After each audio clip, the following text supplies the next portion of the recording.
Vodosnabdevanje jeste vrlo kompleksan sistem u Pirotu i što se tiče broja izvorišta, kilometara cevi, kaptaža, pumpi. Mi imamo preko 30 pumpi samo na rezervnom stanju ako se neka pumpa pokvari. Imamo kilometre i kilometre vodovodne mreže i imamo mnogo izvorišta. Sela koja su u sistemu vodosnabdevanja grada Pirota gotovo da nemaju problema, kažem gotovo, zbog toga što po našim procenama preko 90% stanovništva u Pirotu ima uredno vodosnabdevanje bez obzira na vremenske prilike. Pogledajte kakvo je stanje ne samo u svetu, pogledajte i u Srbiji. Zapadna Srbija, čitavi gradovi imaju restrikcije. Zrenjanin, neki delovi Niša i Leskovca. Mi što se tiče grada nemamo nikakvih problema, ali naravno ima nekih problema u selima. To ne demantujemo, ali vodovodna ekipa iz vodovoda je svakog dana na terenu. U selu Staničenje se dovoze 3 cisterne dnevno i trenutno se rekonstruiše pumpa i pokušavamo da nađemo kvar. U selu Jalbotina, dakle, ima problema, ali oni nikada nisu imali dovoljno vode. Mi smo angažovali Rudarsko-geološki fakultet koji nam je predložio 2 lokacije za bušotinu i radili smo negde oko 10.000 eura košta 1-2 bušotine.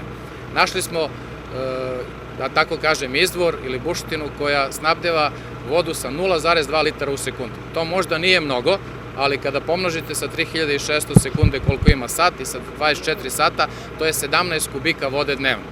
I to je dovoljno za vodosnabdevanje u normalnim okolnostima, za osnovne životne potrebe.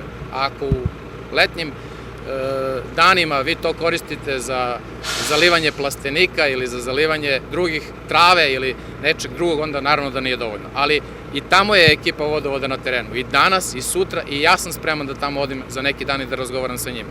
U Nišoru se takođe vozi voda, u Malom i Velikom Suvodolu ponekad se vozi voda, u Srećkovcu se ponekad vozi voda, dakle svakog dana se vozi voda 6 do 7 cisterni dnevno da bi svi imali vodu za piće.